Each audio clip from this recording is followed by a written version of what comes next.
بسم اللہ الرحمن الرحیم۔ السلام علیکم پیارے دوستو، کیسے ہیں؟ امید ہے کہ خیریت سے ہوں گے۔ قاعدہ نمبر 5 میں ہم لوگ پڑھیں گے دو زبر کے بارے میں۔ دو زبر کو تنوین کہتے ہیں۔ تو چلیے شروع کرتے ہیں۔ الف دو زبر ان، با دو زبر بن، تا دو زبر تن، سا دو زبر سن، جیم دو زبر جن، ہا دو زبر حن، خا دو زبر خن، دال دو زبر دن، زال دو زبر زن، را دو زبر رن، زا دو زبر زن، سین دو زبر سن، شین دو زبر شن، صاد دو زبر سن، زاد دو زبر زن، پا دو زبر پن، زا زور زبر زن، عین دو زبر عن، غین دو زبر غن، فا دو زبر فن، قاف دو زبر قن، کاف دو زبر کن، لام دو زبر لن، میم دو زبر من، نون دو زبر نن، واو دو زبر ون، ہا دو زبر حن، ہا دو زبر حن، ہا دو زبر حن، ہا دو زبر حن۔ یہ ہا اتنے طریقے سے لکھا جاتا ہے، ایک اس طریقے سے بھی لکھا جاتا ہے، اس طریقے سے بھی اور اس طریقے سے بھی۔ یا دو زبر ین۔ اب یہاں دیکھیے، الف دو زبر ان، الف نون زبر ان، یہ الف کے اوپر دو زبر ہے اور یہ الف اور نون ہے، یہ جزم ہے، جیسا کہ میں نے آپ کو پچھلے سبق میں بتایا تھا کہ جزم ساکن کو کہتے ہیں، اور جب بھی یہ کسی حرف پر داخل ہوتا ہے تو پچھلے والے حرف سے ملا کر پڑھا جاتا ہے، جیسے الف نون زبر ان۔ لیکن یہ دونوں لکھا گیا ہے الگ الگ، لیکن ان دونوں کی آواز سیم ہے، جیسے الف دو زبر ان، الف نون زبر ان۔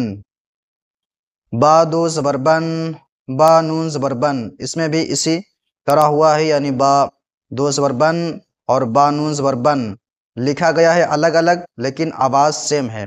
تا دو زبر تن، تا نون زبر تن، اسی طرح باقی اس میں سارے میں یہی قاعدہ ہے۔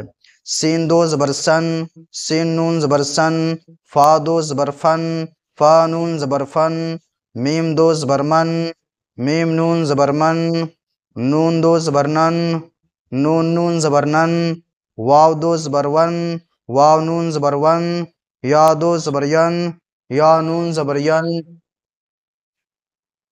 اب ہم لوگ مشق پڑھیں گے قاعدہ نمبر 5 کی، یعنی دو زبر کی مشق کریں گے۔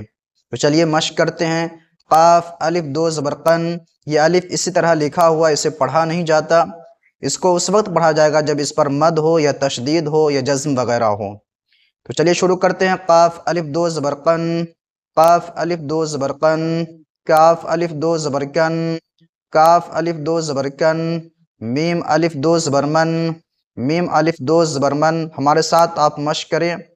قاف یہ دو زبر قن، قاف یہ دو زبر قن، کاف یہ دو زبر کن، کاف یہ دو زبر کن، غین یہ دو زبر غن، را زا ز رز، قاف دو زبر قن، رز قن۔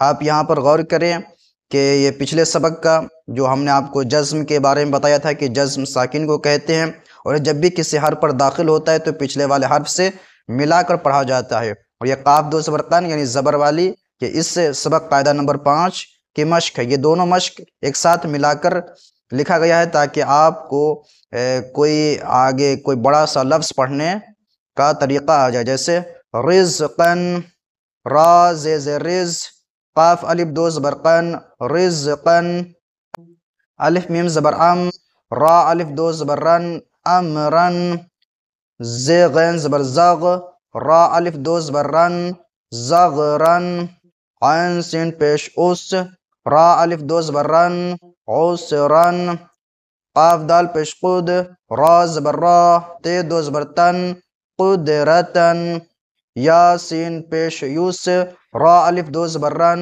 یسرن، الف زبر آ، جیم زبر جا، لام دو زبر لن، اجلن، جیم ہا زبر جہ، را زبر را، پا دو زبر تن، جہرتن، جیم ہے زبر جہ، را زبر را، تا دو زبر تن، جہرتن، زال زال یہ دو زبر زن، شین زبر شا، ہے الف زبر ہا، دال زبر دا، تے دو زبر تن، شہادتن۔ یہ الف ایسا ہی لکھا گیا ہے، خالی ہے، اس کو اس وقت پڑھیں گے جب یہاں پر مد یا تشدید ہو تب۔ شین زبر شا، ہے الف زبر ہا، شین زبر شا، ہا الف زبر ہا، دال زبر دا، تا دو زبر تن، شہادتن، را یہ دو زبر رن، را الف دو زبر رن، قاف دال پیش قد، را زبر را، تا دو زبر تن، قدرتن، قاف دال پیش قد، را زبر را، تے دو زبر تن، قدرتن۔ تو جیسا کہ آپ کو یہ قاعدہ اور یہ مشق اور یہ سبق اچھی طرح سے امید ہے کہ سمجھ میں آ گیا ہوگا۔ اگر آپ کو اس سبق سے فائدہ ہوا ہے تو آپ اپنے دینی بھائیوں میں شیئر کیجئے تاکہ آپ بھی ثواب کے حقدار ہو سکیں۔ چلیے ملتے ہیں دوسرے ویڈیو میں۔